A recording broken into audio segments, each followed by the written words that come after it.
Watching. We'll have to figure it out. Hey, hey, hey! Welcome back to ABTG, the only channel on the entire internet that tries to figure out whether movies or TV shows are absolute bullshit, true greatness, or something in between. Welcome to the one person who's now watching us. Hello. I'm assuming it's Robbie. Hello, but one maybe, person. But maybe not. Hello, one person. How you doing? Today we're going to be talking about Nobody, which is a film directed by a person which I've been trying to learn the name, but I can't remember. Maybe you do. I thought we were talking about somebody. No, Ilya. No, I can't say. I can't even attempt it. Okay, so Ilya Naishola or something like that. I'm sorry, my boy, for screwing up your name, but anyway, it's written by Derek Kolstad, which, from what I understand, is someone that wrote on John Wick. Yeah. Is that it?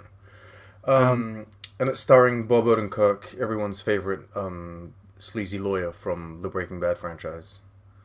This guy's most known for directing Hardcore Henry, that first-person action movie. Oh, wow, really? Yeah. Oh, I loved that movie. I know that it wasn't the biggest thing, like not everyone appreciated it, but I thought that it was really cool in the the concept that it was. Anyway, so Nobody. Do you want to do like a quick recap? PJ is joining me, by the way, in case the one person hasn't noticed. Well, it's about a guy named Hutch Mansell, played by Bob Odenkirk. Fairly ordinary man. He has a wife and a kid, a teenage son. He works in a factory for his father-in-law and presumably, I guess, his brother-in-law as well. He's on his grind. He's got that 9 to 5, and he's living the traditional kind of white picket fence house life, I guess. And basically, one night there's a break-in by some desperate criminals who we find out later are just like a struggling family who have a sick baby. And for some reason, Hutch doesn't take the woman out when he has the chance, and the son berates him for it. A cop, this really prickly cop, is just like talking down to him. And I didn't like what he said, but then I thought about it. I was like, that feels like a real interaction that could happen. Yeah, you can imagine that cops like that. But what I didn't like about the whole beginning of the movie was that whole montage of the days of the week, which essentially just showed the same clips over and over again. It didn't actually distinguish that there were separate days of the week. I agree. Finish with the recap and we'll address that. Okay. We'll talk about those things. Hey, Robbie, how you doing? So the one person is not Robbie. Hello, one person, and hello, Robbie, separately. How you doing? I don't know if it's on Netflix or... No, it's an Amazon thing, isn't it? But it's on demand. It's not on any streaming service in Canada. You gotta rent it. Okay. Without what happens next? Oh yeah, we don't want to spoil too much, but yeah. But essentially, he goes to work. Yes, just go ahead. This is a spoiler room. He goes to work later that day, and at this metal fabrication factory, and his brother-in-law, again, another person who berates him and tries to offer him a gun. He's a douche. But Hutch takes it upon himself to track down the burglars. I mean, is that a word? The thieves, and he finds out that they have a little sick baby, and he gets his watch back that they stole, but he leaves, and he's very guilty. He feels very guilty about it or whatever. And he goes out and punches a wall, and he gets like bloody knuckles. And then he gets I have to intervene. The reason why he's so adamant at going to get back, like he goes to this couples or to these people that stole him, is because he believes that they took in their grabbing like the stash of money that he had in a bowl in his house. He believes that they took a bracelet, a little kitty cat bracelet that belonged to his daughter, and he was very intent on getting that back for his daughter, because you see in the film that he is the closest with his daughter in the family dynamic. So yeah, his daughter seems to be the only one who respects him, who actually likes the guy, him.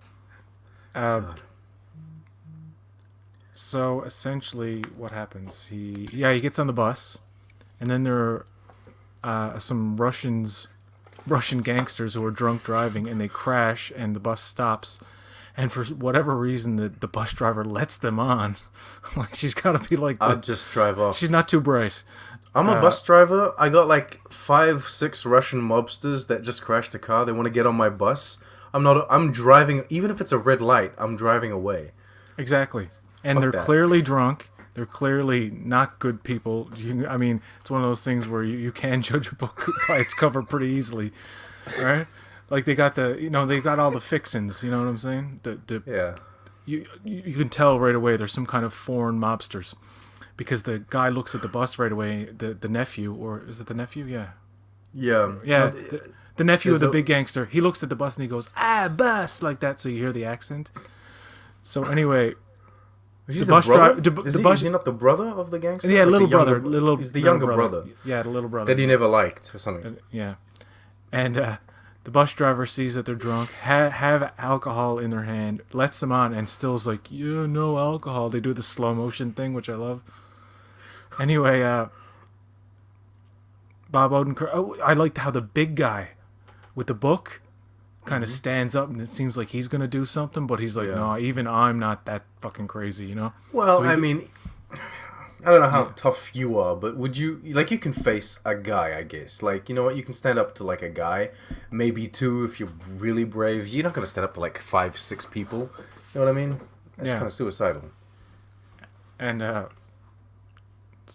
so yeah, he gets off the bus, and then Bob Odenkirk Hutch sees that the guys are harassing a girl on the bus, who was the only other passenger left besides him. And he sees that the bus driver's going to call the police, so he's like, no, you get off the bus, I'll take you. You can't hear what he's saying, it's all in slow motion. And she's like, what? And she's all like flabbergasted and stuff. He takes the phone from her and like closes the door. Then he takes out a gun, and they all look at him like, what the fuck? And I love that. He like takes all the bullets out. He's like, what are you going to do? And he's like, I'm going to fuck you up. And there's a really, really good fight scene that goes on. And then they throw him out of the bus, and you think it's over. And he gets back in. But the way those fights are done feels very visceral and brutal, and it feels like everything hurts, you know? Like, people are like wincing and fucking... You know, that's the selling point of the film, by the way. If you guys you guys want something like artful, this is not it. If you guys want something with like a beautiful plot and storytelling, this is not it. The film is based on the fights and the choreography and the combat and like the visceral kind of nature and the grittiness, and like that's his whole deal too. That like Hutch, he's the character that's his whole thing, right? So yeah, and that's what you're gonna get. And this is him returning to form, because you're going to get a lot of John Wick comparisons. So, you know what I mean? This is like the anti-John Wick. Where in John Wick, when they hear his name... I literally thought that we were in the same universe. When they hear his name, they're frightened. And in this case, every time they see him or hear about him, they're not intimidated by him at all, despite what he's done. Because he's nobody, right? Because he's nobody. And as opposed to what John Wick was trying to live a normal life, and that was where he really wanted to be, and then that all got screwed up. Bob Odenkirk living the life with the family is like eating away at him, and basically it's eating his soul. He gave it a go. He gave it a go. It's just not for him.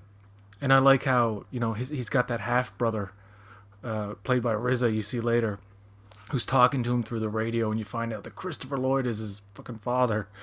And all that, and they're all... I think his job was I think it's... Hold on, I found a... They call him... It's like an invented post, I think, but they call him an auditor for He's the an CIA. auditor and assassin employed by intelligence agencies to kill people who are considered untouchable or too difficult to arrest.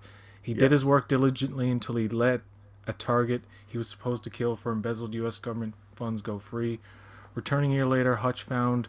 The man had built a new life and a family for himself. Wanting a life akin to his, Hutch decided to retire against the wishes of his superiors, and since then has done everything possible to suppress any memory of his old life. I didn't quite get all that from the film. No, I didn't get the suppressed memory. The rest, yes, but I don't. Yeah. I didn't get him trying to suppress his memory. The thing is, this film is like only an hour and 30 minutes. It's 90 minutes including in credits, right? Yeah. It's a short ass thing. Like you say in the beginning, there's a montage of the days of the week going by, and they do a little montage of Hutch kind of struggling through the day-to-day life that is the 9 to 5, and that is like the just everyday, the nobody's life, right?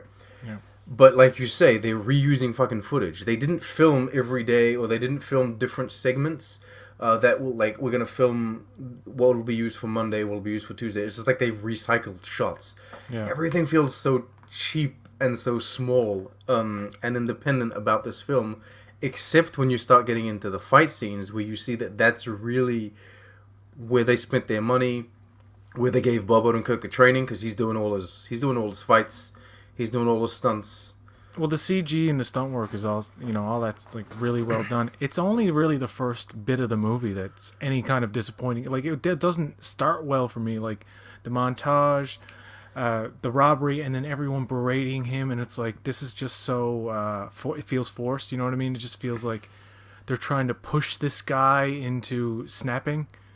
And all it really would have taken was him just to go to the apartment, see the baby there, and realize, oh my God, what have I done? I'm focusing on the wrong people. And then it's that point on the bus where he's like, you know what? I'm gonna focus my attention on the fucking people who deserve it. And as soon as he gets on that bus, boom, Russians, and then he gets into the situation which when you look at the movie, he actually revels in. Even though his family's in danger and shit, he's playing it like a fucking badass. Like, go down in the basement, honey. Gives his wife a kiss, and like the son's just like, what the fuck is my life now? The son's like, I can't imagine what's going on through his mind. Yeah. And want me to do the rest of the recap, or? Oh well, you can finish. Yeah, you can finish the recap. I'll do it right quick. Basically, what happened? I'll get a bus. He finds out that he really, really severely injured the little brother of a Russian mobster who was in charge of babysitting like massive amounts of money for this organization I can't remember the name of. Obshank. That's not the organization, I think. It's just the Russian mob. I think the Obshak is what they call a large amount of just basically cash. They have millions of dollars in just like cash that they have to transport everywhere so that like the feds or someone can't catch on to it. Yeah. And so, the older brother was responsible for the Obshak, I guess. Like, that's his duty at that time. So, who's the main Russian guy again? What's his Yulian. Yulian. He goes in, which confused me because the first they open and they've got they write Yulian on the fucking screen huge. I'm like, is that a place? Is that a city? Is that the guy? And then maybe a minute into like the thing where he's walking into the bar, someone says, "Oh, Yulian." I'm like, okay, so Yulian was the guy. So it's like, is this like the club? Anyway, maybe he's in the city of Yulian. Yeah, that's what I originally I was like, what? Go finish the recap. He goes into the bar and he fucks shit up, but then he gets a call that his little brother is all messed up. He goes to the hospital, beats up the henchmen to get information. One of them has Hutch's Metro card, so that's how he finds out. Then he gets his little what do you call it, like computer girl or whatever, computer person, to blackmail somebody in the CIA to find out who this guy was, because Yulian recognizes him as what he calls a wolf in sheep's clothing. And I like that little line he says to his employee. He goes, if you can't see that, then I wonder about like how valuable your employment is. And it's funny because when she gets the information on Hutch, she's like, no need to pay me, and she like throws the pictures at him, like, in other words, like, shit. I'm not sticking around for you to fucking murder me after this, right? I know who this person, I've done my research, I know who it is, I'm out of this. I don't want to be involved. Yeah. It's also a good way of just getting rid of a character. And that's basically, Hutch dude is looking for a fight, so he beats up a bunch of Russian guys on a bus. It so happens that one of these Russian guys was the younger brother of like the mob boss, or at least one of the high-ranking mob bosses, and so from then on it gets personal, I guess, where the mob boss keeps sending guys to his house. He burns all the mob boss's money, and it's just basically it's all excuses to get people to fucking fight. Yeah. And there's a lot of gunfights, but there's also like as much fist fights and as much like really getting into the, I suppose, physical aspect of it all as possible. Yeah. That's the movie. And yes, for my part, did you watch this film mainly for Bob Odenkirk? Yes. I'm gonna be honest. It's the only reason I watched it. Yeah. I do think he does have range though, because I think that it's just that, you know, he doesn't do characters so much, like he doesn't change his voice too much or whatever, but I think he does have a lot of range, and I think just Better Call Saul is like an example of how much range this guy can have. If you want to see an example of his range, watch Mr. Show. If you can get that. Oh, that's right. That's the older like comedy clip. Okay, so he does characters in that, maybe. Oh yeah, he does all kinds of characters. Oh, okay. He's very not what we see as Bob Odenkirk in that show. Like, he's very immature. Oh, okay. They did one season, I think, on Netflix a few years ago. Oh, like a newer season that he was filming while he was doing the second season, I think, of Better Call Saul. Well, recently he was in one of those, you know, the million remakes of Little Woman. He was the father in that. Oh, was he? Yeah, I was like, oh, they got Bob Odenkirk to be the father. It's fine. He's good. He was in Seinfeld. Remember yes, that? I remember that. Yeah. He had hair back then, though. Mm.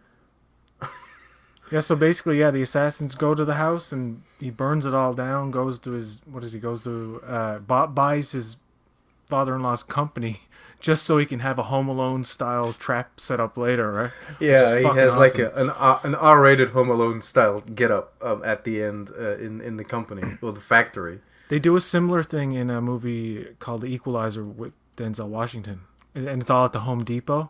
Yes, and it's becoming like a trope now. The whole lure bad guys into a place set up full of traps. It's like the Home Alone cool, ending. Though.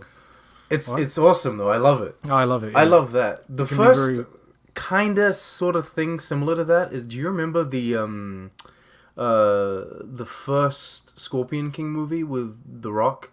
I've never watched it. You've never watched that? There's a kind of similar thing where like so Dwayne Johnson's character, the Scorpion King, he's not a literal scorpion like in The Mummy. He's just a guy, but he goes underground in the desert into like some sort of cave system, and then he assassinates them or like takes down the enemies like one by one by using basically it's traps or just his skill, you know, coming out of like the sand or whatever it is. I like that kind of thing. The First Blood, the movie's First Blood, which is like old as shit with Sylvester Stallone, the first Rambo way back in the day, and the very last Rambo, which was only like last year or a year or two ago.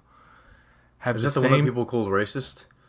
I don't know. Oh, because he kills nothing. He kills nothing but Mexicans or something. Yeah, but people just called it bad. I don't know, but it's a bad movie. It's horrible. It's a slasher film with an old man, a crazy old man. Okay. But see, the thing is, the thing he's fighting for is already gone, so it's basically just a maddening like revenge thing that almost just is meaningless at the end.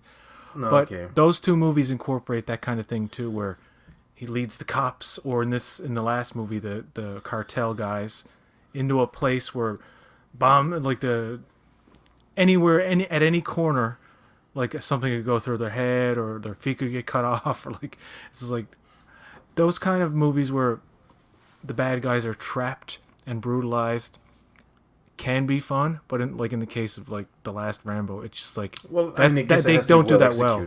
And even in the Equalizer, like I mentioned, it's like this because it's in kind of like a factory it's kind of the same thing, but this movie just does it fucking way better, and it's more brutal, and it's fun, and there's humor incorporated into all this serious fucking like ultra violent mayhem.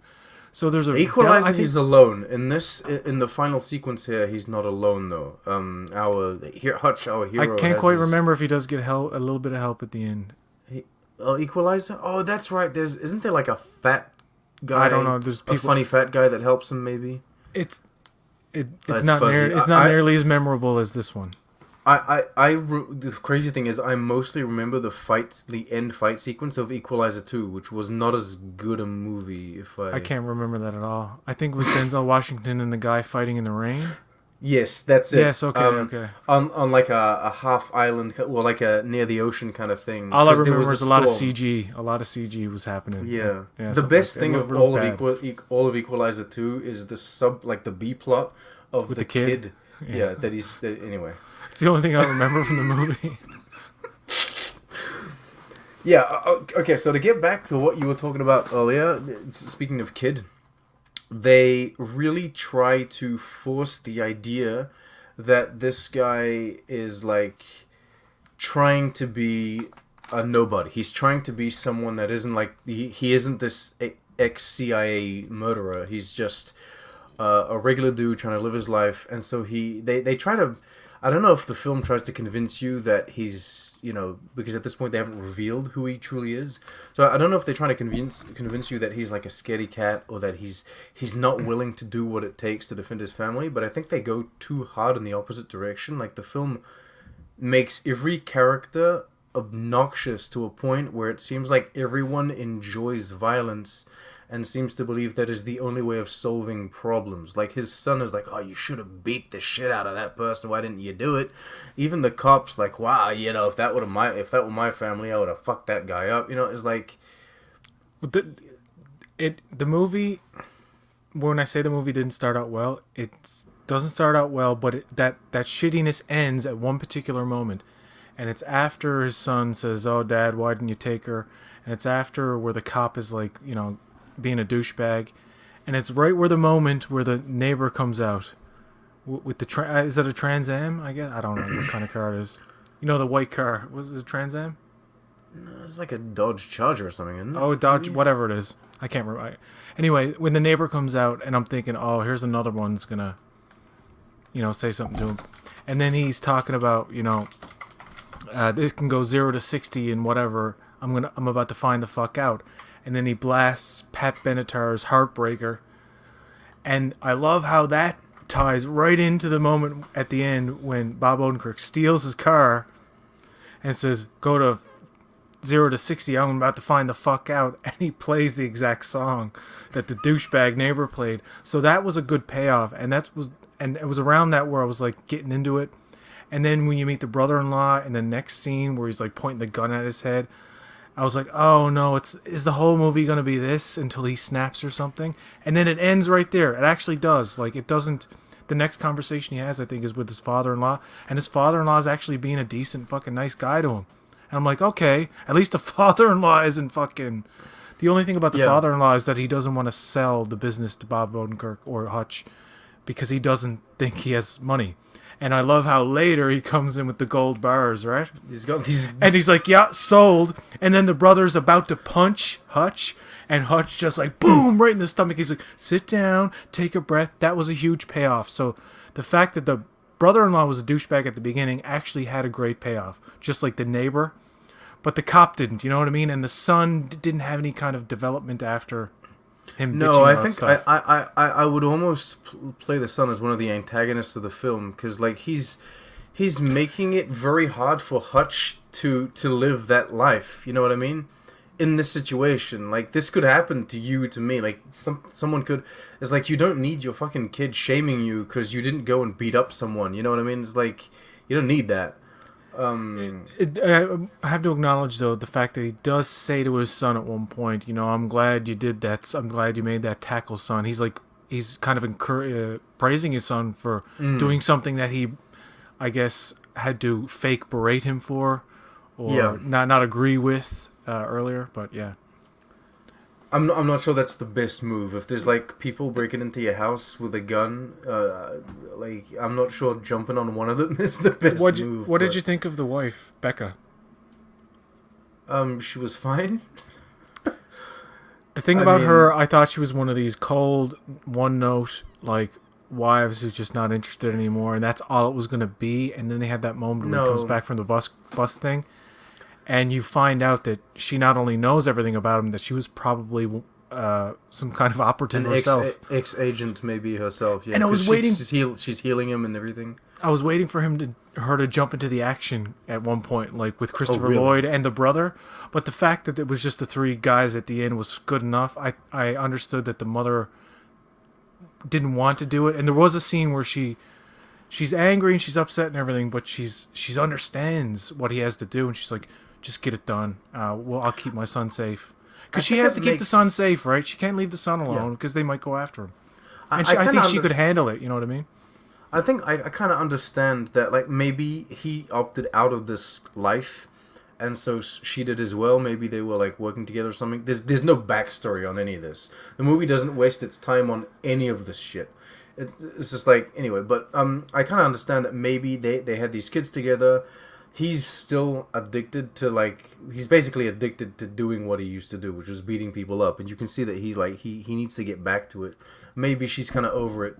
She's been through 2 pregnancies, you know what I mean? She's given birth twice. She's got 2 kids. Maybe she's just like, I want to opt out of that life. I have kids to raise now, you know what I mean?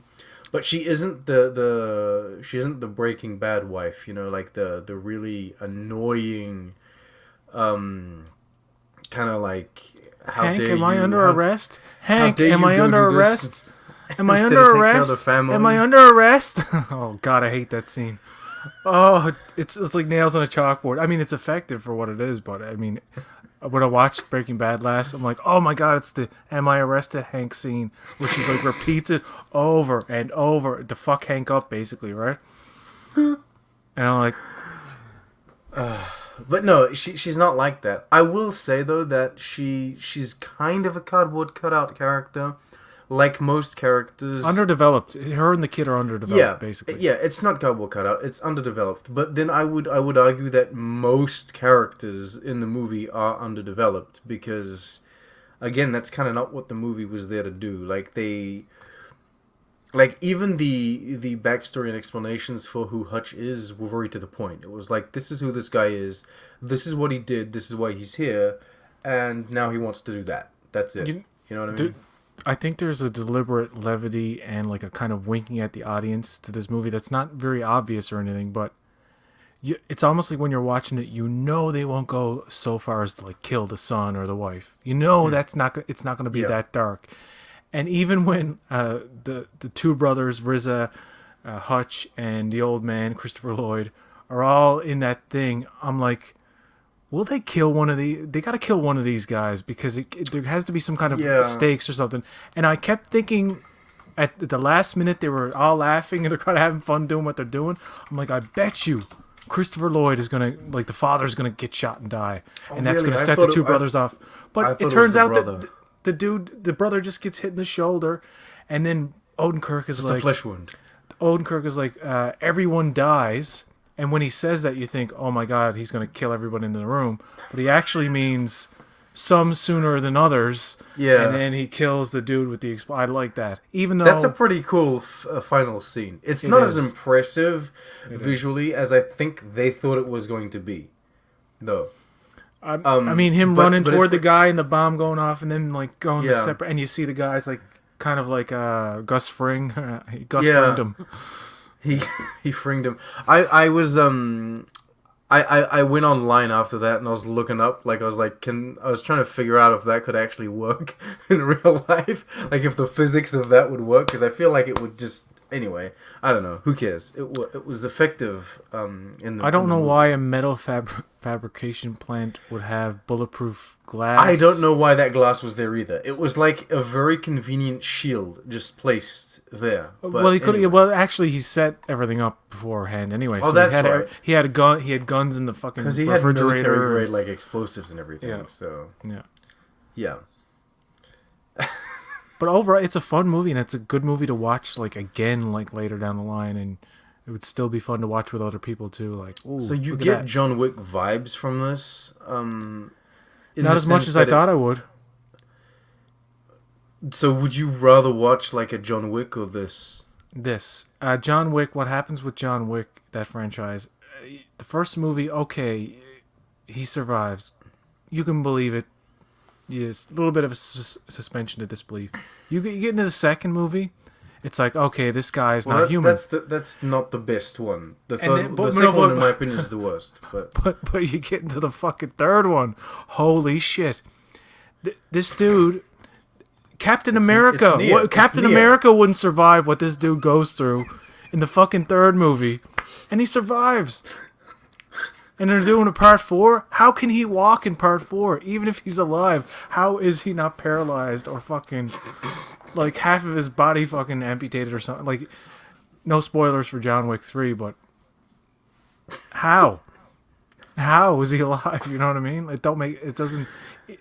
Even the second one, when he's like shot and stabbed multiple times, he's literally going around fighting, shooting for half an hour, 40 minutes afterwards. You would have bled out. Any normal human. It doesn't matter who you are.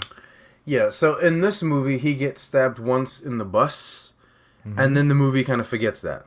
Like, because I'm assuming that if you get stabbed in the He leg gets or fixed something... up. His wife fixes him up, though, remember? Yeah, but, I mean, you go around... He's throwing more punches later on. I feel like maybe that wound would have reopened or something. Or at least you would be in pain. Oh, well, yeah, but I think Though I don't have much experience being stabbed, personally, but... But if one thing Odenkirk is good at doing is selling on the pain of Oh, you know, yeah. you see fight scenes in movies and they're choreographed and there's no actual contact. So actors always have to like, you know, try their best to imagine how bad it's hurting and they can't remember every little shot, so like they're doing shots, they're doing a whole one scene in the 4-day period or something, and they're thinking back like 2 days earlier, oh yeah, I had somebody fucking really pounded me hard with a pipe in the leg, so I got to remember like the limp and stuff. All that's very hard to remember. But Odenkirk, dude, man, especially in the bus, the first scene, like That's amazing. he gets hit first, he bangs his head, and at first you're thinking, is he playing like he can't fight at first just to surprise them? And really, the second time you He's trying watch to it, hustle them. no, he's not though, because it's like he's still getting his bearings. He hasn't had He got physical contact in surprised, so long. I guess, by the first hit, because it's the first guy that kind of like jumps down on him and beats Yeah. him or something, and yeah, And he also gets hit several times from different guys. It's realistic in the way that you can't control every dude around you like people do in movies, where they Yeah. know exactly where the guy's gonna move at the right time. That's not how it they is in this don't movie. wait. Also, like you don't have 6 people in a circle Waiting? Yeah, waiting they all until go, you. yeah. It's like everyone's trying to.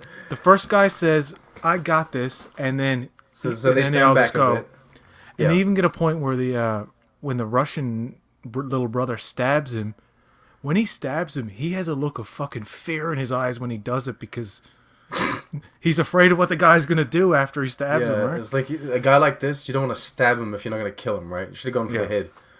But But that's the thing about him getting his win back, because when he gets thrown off the bus, you think it's over. But when he gets back on, he fights 10 times more expertly than he just did, because like it's like the pain it's almost like one of these people who need the adrenaline. They need the feeds pain. off of it, right? They feed off of it, and so they actually become more sharp and like precise the more angry and fucked up they get. So like he's literally like in the the Hulk. worst kind of pain, but he can't feel it when he's. But then afterwards, when he's fucking limping back and he's all screwed up, you kind of buy it. But in every action movie, people are going to be less hurt than they should be anyway. So, but it's still Yeah, well, that makes sense. That's like kind of the over-exaggeration or over-dramatization that films do. You know what I mean? It's like you want to show these people that you're watching, I suppose, kind of like superheroes. Like this... Breaking Bad didn't do that too much. Like Breaking Bad is a show that tries to ground itself in the most realistic way possible. So when someone gets hit like with the back of a gun, you know what I mean? Like the pain really hurts. Yeah, but Can I just point out one other part in the movie that kind of sells the realism of the fight and the pain, is when he's got the guy and when they're in the home and he's got the guy on the stairs and he's kind of pushing on his neck, and he breaks the railing on the stairs and then falls down, and when he gets up he looks like he's really fucked up and winded. So like when somebody comes up behind him and tasers him, it's very understandable why he's not like, "Pshah!" like, you know, Yeah. because he just recovered from something, and like he's probably seeing double, his head's probably spinning, and like he really sells like he's really getting screwed up in these fights, right? Because he's not a big dude, and I love movies where when they have smaller people fighting generally bigger people, that it's not always fucking easy, and they will get screwed up and they will get thrown through windows. Like he's not Arnold Schwarzenegger, right? And these fight scenes were fucking awesome. Like Bob Odenkirk really put in that work because, like, as you say, he really sold it. But like I was looking at, and I was like, it looks like he took some of those hits. Like it really, did he throw himself against the side of that bus? You know what I mean? Like when he fell onto the ground after that first punch, and he like kind of knocks himself against. I guess it's like the cabin or whatever you call it, where the driver sits. Right? You're like, oh my god, did Odenkirk just smash his head against that thing? I would like to. There's probably an interview out there. I would like to listen to an extended interview or watch an interview where he's talking about the making of this. Well, there's this. I saw a short clip where he kind of broke down like roles in his careers, and he finished with this movie where he just talked about his desire to do this kind of film and to do all the stunts himself and that kind of stuff. But yeah, a breakdown of like one of these action scenes, like if like the director and him they were to actually sit down and start talking about how they did the bus scene, that would be great.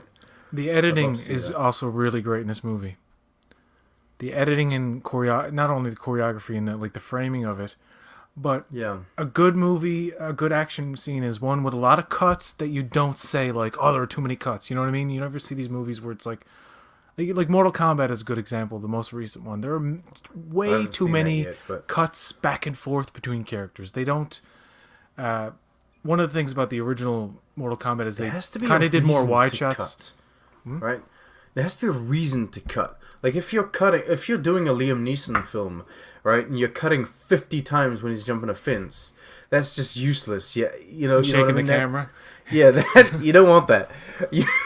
But if you're cutting because you want to show like a different angle, or because you're changing, like if he's coming in from up high, you want to show that kind of angle. You want to show a different, I suppose, dynamic or whatever.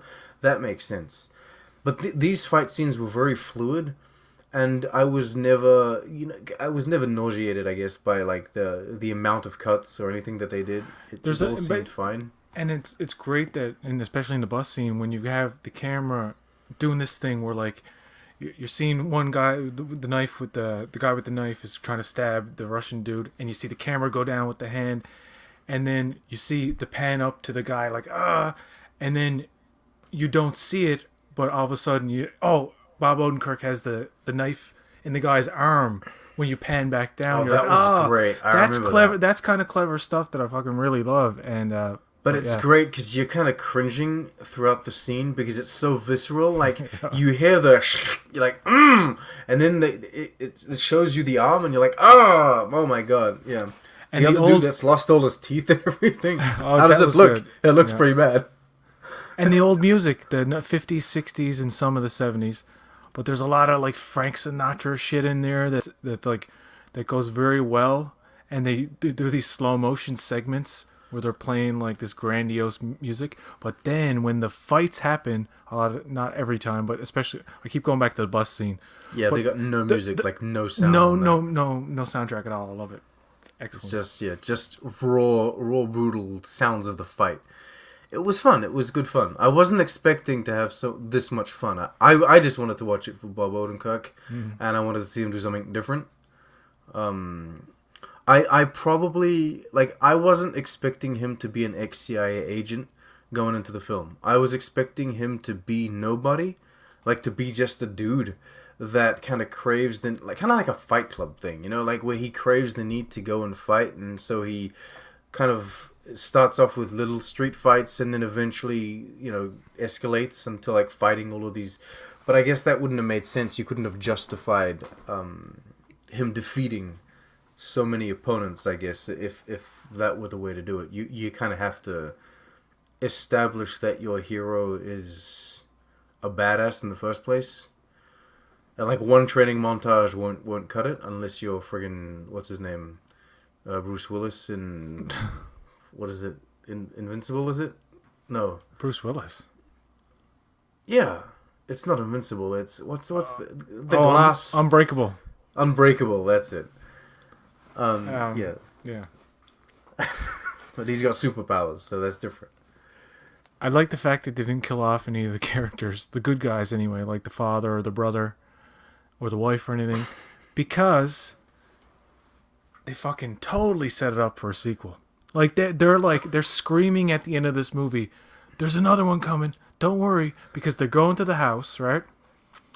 And they're looking at a new house. He gets a call from probably the CIA, or maybe the more Russians are after him, whatever, right? The easiest thing to do. And it's like, does this house have a basement? Or the wife says it, and it kind of implies that the next time around, the wife might be in on it because, I mean, she's badass. Connie Nielsen, like she's Wonder Woman's mother, and in the Zack Snyder's Justice League, she's fucking awesome. Like she's really good. So I can see her doing some action stuff. And I don't know if you saw the mid-credit scene. No. Oh, you didn't see it. You turned it off right away. Oh God. Well, I didn't turn it off. I let the music roll a bit. You know what I mean? Because it's got the music. Do you want me to describe the mid-credit scene? Yo, I might try and watch it now. Wait a minute. God, I gotta find the freaking movie. I keep on forgetting what it's called. Nobody. I didn't. Okay. Okay, so tell me, what is it? It's just Christopher Lloyd and RZA, father and son. By the way, you don't know. I don't think you realize that that's his son until he says it. He says "pops," and I'm like, oh yeah, because I didn't catch on that RZA and Bob Odenkirk were brothers until the mid credit where RZA's like, hey pops or whatever, and Christopher Lloyd, I forget the father's name, but Christopher Lloyd is like, oh, we should have taken a plane. And oh, okay, I see it now. They're like in the RV or something. Yeah, and RZA's like, yeah, they wouldn't. I don't think they'd take our luggage or something like that. And here they have like an armament of guns, so I don't know where they're going or what they're doing, but hopefully they can be in part 2 as well. This movie is so fucking good. It has so much potential for an awesome sequel. The only thing is, it may go the John Wick route and just get really sillier and sillier and I feel like that's the plan, though. Maybe. I wouldn't mind if they. I wouldn't mind, but this movie, the first one does have levity in there. Like I said, it's not one of these. It's not even as serious as John Wick, and John Wick is less believable. You know what I mean? It's weird in that way. John Wick is darker, to where it would kill a puppy and all this stuff. But it's because this film kind of. Okay, the most far-fetched thing, I guess, established in this film is like that the CIA have these like assassins that they send out to like deal with the, you know what I mean? It's like you say that's far-fetched. I don't know. Well then, I don't know. Oh, you don't know much about the U.S. government, do you? Okay, so if that were true, then it's not far-fetched at all. Whereas John Wick, the whole fucking Continental thing is just like, what?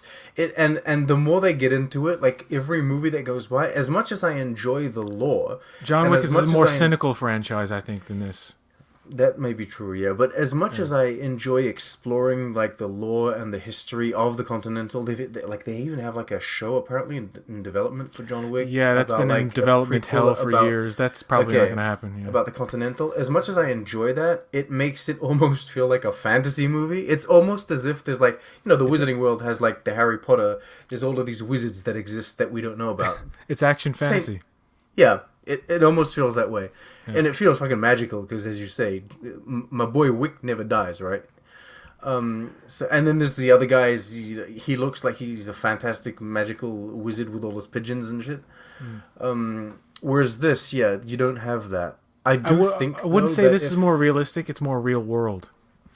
Like you can imagine a man in this kind of position, and I love the fact that even after he burns down the guy's money, he goes to the restaurant and he has the bomb on him or whatever and makes him an offer. He's still in the car tapping his finger, waiting to play the Pat Benatar Heartbreaker, waiting for these guys to chase him because he doesn't want them to give up. No. Like it's almost like he has a death wish. I think or he just wants to test himself. He wants to test his It's mettle. almost like he's been bored trying to live. Like he tried to live this family life, and now he's just over it. So he's looking for a fight. He's really looking for that fight. But you have to admit, he's a special kind of person up here. The way he's portrayed in the film is where he craves that fucking shit. Like this is the happiest he's ever been in 12 years or whatever. He's addicted to that kind of violence, I suppose. I don't know if that's commentary on like, I don't know. That's a commentary on us as action viewers, I think. I think Oh, it's maybe. I think it's a weird kind of freaky metaphor for us. Okay, I was That thinking we are more, Bob Odenkirk. We would love to be in we a are- holographic situation, not something safe. You know what I mean? Not real, but in a situation where we Well, just the only fuck with craving- anybody we want. Anybody who fucks with us, we're gonna fucking fuck them up, type of thing. It's the only- it's a revenge fantasy. I've never craved that specifically. What I crave I is what they do in never like this big. It's just like I suppose the odd customer, the odd person. You're like, I would beat you the fuck up. But I guess like the only thing that I really crave is this Zombieland thing where they destroy a store. You know what I mean? Like that would be really fun. It's like they just beat up completely a store. Like You with all don't. the shelves You're not apart. one of It's these like, oh, guys that who would be wants fun. to hurt humans. Not specifically. But you know, I don't. It's not a general craving that I have. I guess sometimes you have like these spikes of emotion where you're like, "Oh my god, like I can't deal with you right now. I have to leave," or you know what I mean. But yeah, I thought it was more commentary on maybe like maybe this is because I was hardwired to think that because we just finished Falcon and Winter Soldier. But like I thought it was commentary on maybe how government or military, you know what I mean. They train people to become killers, or they train people to obsess and revel in all of this violence. You know what I mean, and so it sticks with them. so basically, yeah, he was programmed, and his programming is basically taking him over, and he can't erase it. These Rogadena. It's almost like if you're trained for anything for a certain amount of time, or you spend years and years doing a thing, it becomes muscle memory, and then when you stop doing that thing, you don't feel complete.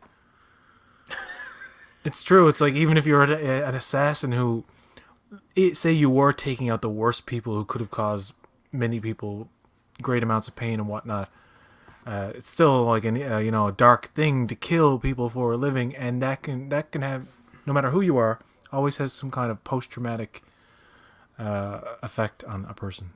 Yeah, I'm assuming taking someone's life, must have some sort of effect on any person. You know what I mean?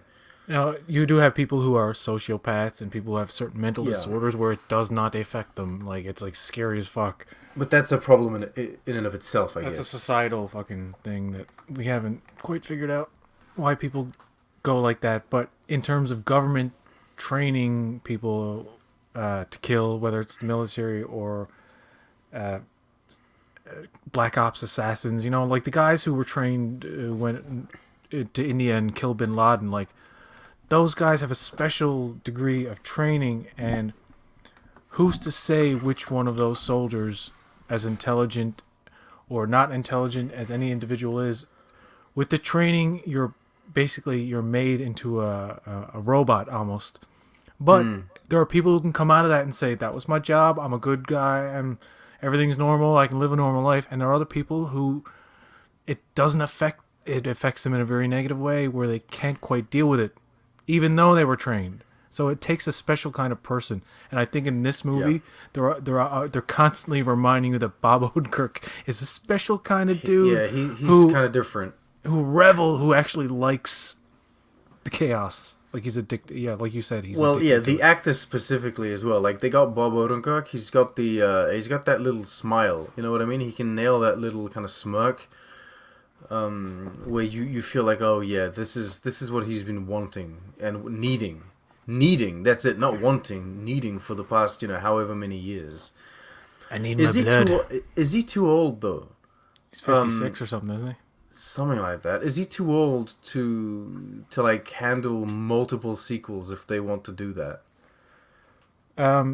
I must. How old is what's his face? How old is Sly Stallone John and Wick? a lot of other older actors have proved that. And I hate to say it, it is kind of like a sexist thing, but men in action movies can kind of go on and do their thing for much longer than say Gina Davis could, because Gina Davis at one point was in a great action movie called A Long Kiss Goodnight, where she's fucking like kicking ass through the whole movie, and that was a movie where I actually thought, okay, she's the next female action star. Like, we don't have many of those. Well, Charlize Theron kind of took up that mantle. She's the kind of she was the kind of prototype in the 2000s for like If you want to cast a strong woman who can believably kick Scarlett ass. Johansson was in there. Scarlett for a Johansson's while. another one. Well, now we've got plenty. Like we've got Sofia Boutella, which is nailing it now. But the sad thing is when the women get to a certain, I know this sounds fucking harsh, but this is the Hollywood system, and there's many examples of it. A woman gets to a certain age and like you as an action star, I don't know about that, and it's changing now finally. But for years, it's like the men could get into their 50s, 60s, and 70s and still do all this fucking action shit. And then, like, whereas women in Hollywood, like, it would seem that the industry seems to, like, once they hit 40 or something, they're, like, no longer acknowledged as being able to pull off those roles, which is fucking ridiculous. But now you're getting, I think Angelina Jolie's in her late 40s or early 50s. She still does stuff, and not as much anymore. Well, isn't she helming the Eternals?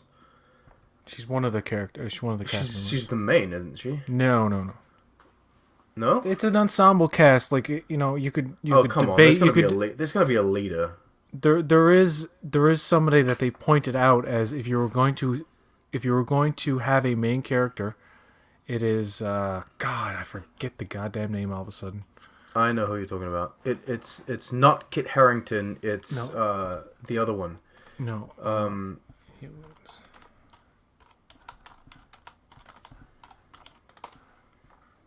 Richard Madden, is that it? No. Okay. No. God, what's her name? Gemma Chan. Oh, really? Yeah. I'm in love with Gemma Chan. I have been since I saw her on a show called Humans. Okay. Where she plays an android. I've always wanted to see her as the captain of a ship in Star Trek or something like that. But the fact that she's starring in fucking, I was going to say the Immortals, the Eternals. By the way, not the Immortals. Dude, I don't know if you know anything about this movie, but it's hyped like a motherfucker. Like, people are talking about this as being like one of the best. Because for one thing, it's directed by Chloe Zhao, who just won Best Director and fucking Best Picture at the Oscars. Take that for what it's worth, but we'll see. I feel like the Eternals is going to be, just some generic. I feel it's going to be like a if it is, I will be sorely disappointed based on what I hear, because I love the cast: Angelina Jolie, Richard Madden, Kumail Nanjiani, Brian Tyree, who not a lot of people know, but he's been in like a few recent things. Salma Hayek is also in it. Kit Harington, like you said. Really? Gemma Chan, it's weird because they talked about her being like one of the central characters, but in the cast list, her as Cersei is like right down the list. And she plays an empathetic Eternal with an affinity for humankind who can manipulate matter. She's been in love with Icarus for centuries and poses as a museum curator on Earth. Wow, Wonder Woman? Feige described Cersei as the lead of the film. So Feige himself said that she's the lead. Anyway, this movie, Nobody. Well, no, I'm joking. Anyway, yeah, Nobody. Ruben. We always go off. You should watch this. I think you would have fun with this. It's a fun, dumb action movie, Ruben. You'd love it. It is. It's a fun, dumb action movie, but it's not. It doesn't take itself too seriously, and it's not trying to show off. It's not trying to, you know what I mean. It's not condescending in any way. It really is just like a small project with a bunch of guys that thought like let's do some fight scenes and let's do them really well. Yeah. Like the plot is just an excuse basically to get those fight scenes in. And like I said, I don't like the little Monday, Tuesday, Wednesday, Thursday montage with the lazy recycle. Montage. It felt very Star Trek Picard.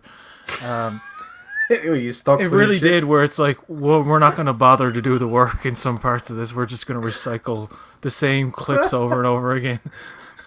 But once it gets past, once you get past the first little bit, it's good. There is one thing that I found really far-fetched. Father, the dad, kills two guys in the home, right? And he's using this shotgun.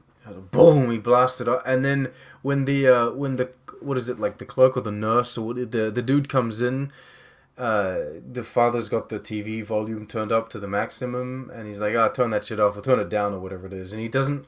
And I was like, "Okay, Shouldn't there be so blood everywhere? Yeah. there should be blood everywhere, but also like when they pan back, when they zoom back, he's holding a guy on the chair, and I'm like, clearly you can see that from the door. Like he wasn't hidden behind the chair. Like you would have seen the legs. I don't know. It felt a little far fetched. That specific scene. I understand that one little thing where it's like how, but you gotta realize the nurse is not gonna really expect anything. No, so he's probably not. He's probably not even gonna look hard enough. So, but still, yes. But it's. I like how he makes the excuse of, oh, he's just an old man who had the TV up too loud. But still, a gunshot like that, it would be a little jarring. You would feel it almost. You know what I mean, through the walls. Yeah, and I feel like the other people in the home would have got up as well, not just the dude from like the... What are you talking about, Sean? They're all... You got to put their hearing aids in first. What was that? What? Did I hear something? Yeah, maybe. Maybe they've all taken like these pills to make them sleep like better, and they don't have the hearing aids in, so maybe all of his neighbors, they can't hear it, but I don't know. Maud, can you help me with my Psalms? Maud! Yeah. Okay. Maybe, but that felt a little, far-fetched. But it's a detail, you know what I mean? Now, if we were going to get into like the silly parts of the movie, the part where I kind of I was actually smiling at a bit, even though like I was rolling my eyes at the same time. I don't know how they all loved that crash, by the way. What exactly? Well, the stuff like that, but no, the mobsters. Yeah, they all walk out of the car like unscathed. You know what I mean? Unscathed. Oh, you're talking about by the bus? Yeah, the initial crash. Oh, that's a big crash. Everyone walks out like. No, hey. I totally buy that because the way it happens, because they're coming up along the side of the bus. They don't realize that they're the stopping things or whatever they are, and they will It's the big concrete blocks, basically. Yes, but they hit the rubber things first, so that I think that kind of cushioned it a bit, and the fact that they got wedged between that and the bus could have helped minimize it, because the bus was jarred a bit. So I like the editing, and the way that was done I thought was like pretty good. I understand like if you kind of blink and you miss it kind of thing, like the bus actually wedging into the... Now that I think about it, the passengers were a bit passive, because initially there's only two. There's the girl, but and they film her reaction shot, which is basically nothing. It's like if that happened in front of my bus, I'd be like, what the fuck, I'd be like looking in like, what the hell? You know who the girl felt like? She felt like almost like a caricature.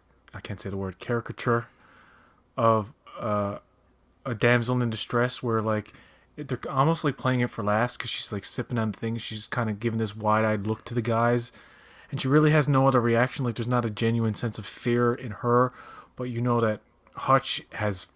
He knows where that's going.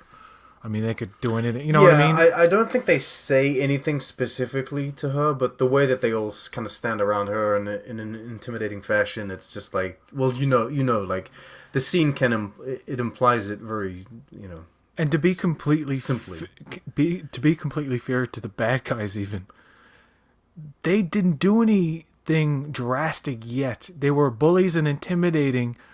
And yes, they were technically breaking the law with the alcohol on the bus, but I've seen that kind of douchebaggery a lot of times where you don't expect somebody should go up and like fucking half murder them all, you know what I mean? But I was almost waiting in that scene for them to do like actually like touch the girl or like to do something, or just for her to say, "Oh, get away from me" or something like that. Yeah. But they don't. They kind of just play it where she's just sitting down looking, and they're just all crowding around her, and it's going to be bad either way.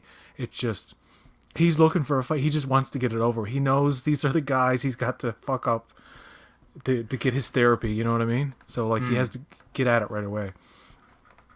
And the woman was going to call the cops too, so what would have happened if he had waited a couple of minutes? Maybe the cops would have showed up and it would have died down, you know what I mean? Like so there's you can see where he can avoid these situations. But then again, he's not looking to avoid.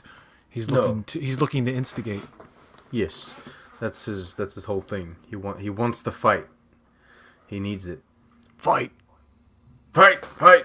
All right, so will there be a assassin kind of like CIA agent shared universe later on? Will we have like a John Wick versus nobody? I don't want them to cross over because they don't. I. The rumor was that they were going to be Connected. That's why I initially asked you. I thought they were going to be connected. When I first mentioned this movie to you, I said maybe they could be connected. Like I was speculating, but after seeing it, I'm like, no, they're they're similar things. You can compare them. Certainly, there's an animal at the end. You know what I mean? Like the kitty cat. It's like, where'd that come from? It's like, oh, they have to be like John Wick with the dog at the end. Okay. No, not really, but yeah, it's the same writer. But you know, they could have made it more about his daughter. I actually for a split second I thought maybe they're gonna kill the son and the wife, and it's gonna be about him protecting his daughter. You know, and there'll be like a whole bracelet thing. Oh, I keep forgetting about the daughter. I barely mentioned her. She's only in she's barely there. They keep her to a minimum for a reason, I think, because of the fucking carnage that's going on around her. And I noticed like they don't show her react. Like she should be like a traumatized little girl, like seeing these. Yeah, so you don't want to put right? like, even if it's all fake blood and like fake violence, you don't necessarily want to put like young actors in that situation. Like as much as you can, and then of course the scheduling, and you can't have young actors work for too long hours, that kind of stuff. Yeah. So maybe it's just like get her in, film the few scenes that you like, the breakfast scenes that you need to film, and then get her out. But yeah, it's like, okay, I don't need them to be connected. I just feel like that's something that someone's going to try I want a push. sequel to this movie. I am afraid though that if they do sequels to this film, they will disappoint you in the sense that, not that they will be bad, but just in the sense that they're probably going to try to one up it. And it's like if like John Wick was basically an independent small franchise, from what I understand, like the first film, then it gained attention, so it got bigger. They got bigger actors, and then the third one, it's I like the third one more than the second, but it feels bigger and bloated. You know what I mean? It's got bigger names, and the action is getting all big, and it becomes a whole. Isn't that all neons and shit in the third one as well? Like Godzilla vs Kong. The third one, they're fighting in like mirrors or some shit, or is that the second one? I forget. Anyway, I feel like nobody will do the same thing. Like watch the honest trailers for part 2 and 3 of John Wick, and then see how many times he gets hit by a car and like has no broken hip ever, or like he's always getting up and walking. Just a car. Dodgeball said it. It's just 90% metal. Yeah. Don't worry about it. Yeah, I feel like that's what'll happen with nobody. Like it'll get bigger and bigger. But maybe not. They can avoid the unbelievability of somebody getting shot and stabbed multiple times if you keep the close contact fighting to a minimum and you make it more of like a gun thing. Because in this movie later on, there is a little bit less of it's more gunplay at the end, which makes you think like, okay, even if he is all fucked up, I don't see him fighting that much, so I can't really criticize the fact that his body's so damaged at this point. Yeah, well, that makes sense. I don't know if that was a choice that they made, but it's like at first he uses hands and feet and what have you, and then by the end of the movie he's making traps, so that all he has to do is like tug on a wire, and that'll shoot. Almost out of necessity, because at that point he's like, my body's shot. I can't throw any more punches, or dodge any more rifles to my head and all this stuff. Yeah, I can't throw my karate kicks everywhere. I have to fucking use these things that I've set up. Yeah. I would okay, wait a minute. We don't do recommendations. Recommendations is for your channel. Where's the bloody scale? I don't even have it anywhere. You remember it? No, you don't. I'll find it. I can't remember everything on it now. Ah, god damn it. I know there's an absolute bullshit and true greatness. There we go. That's all you need. All right, here we go. Share screen. Boom. All right. So where would you place this movie at?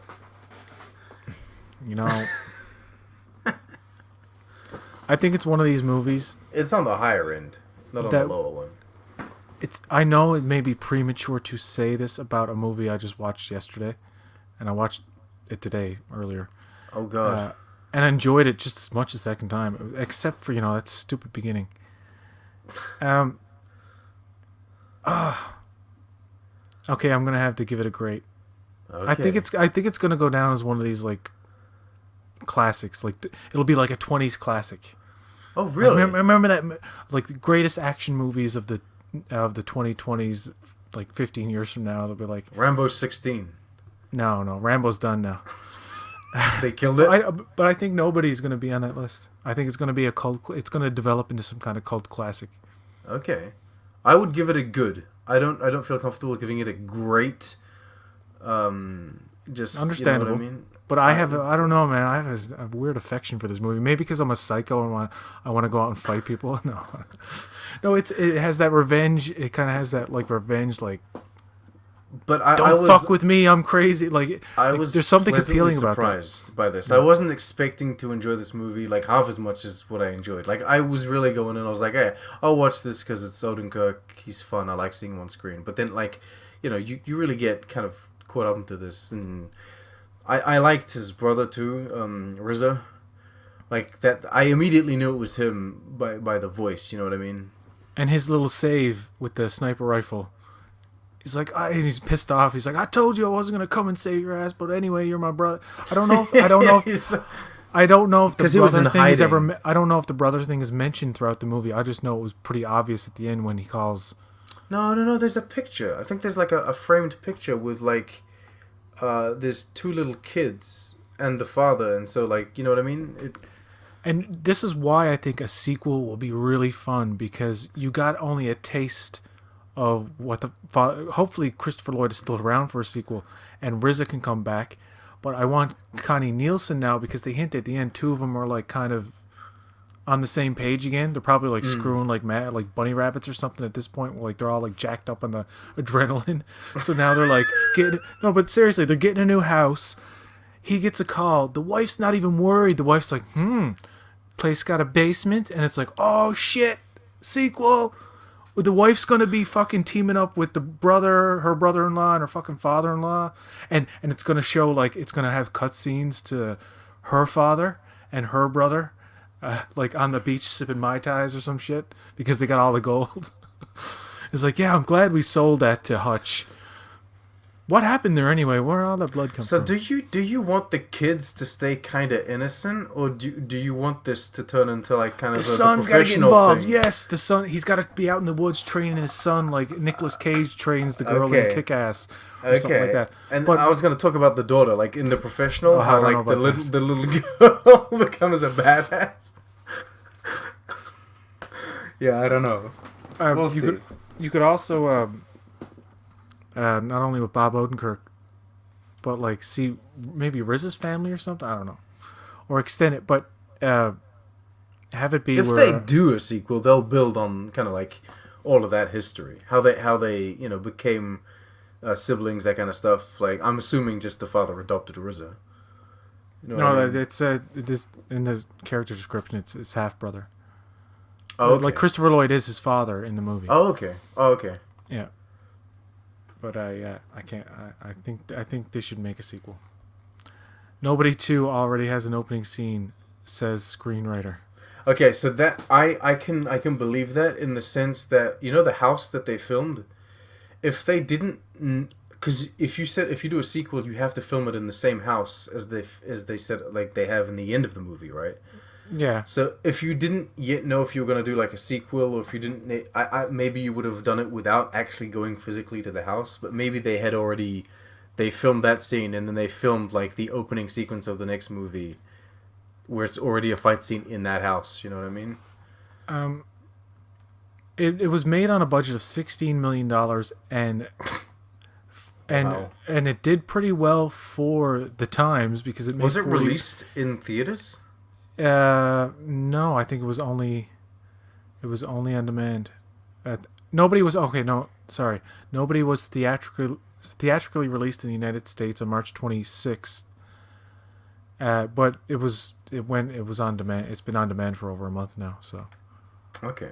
I think it was it was in the theaters here. You could go and see it when it wasn't on demand, and then like April 16th, I think it went on demand. But it made $41 million on a $16 million budget. Didn't have a hell of a lot of marketing, so the marketing costs weren't huge. So So it makes So it made 41 million theatrical. That means. definitely going to be a sequel. Yeah, I'm assuming. Yeah, that seems like positive numbers. Listen to this.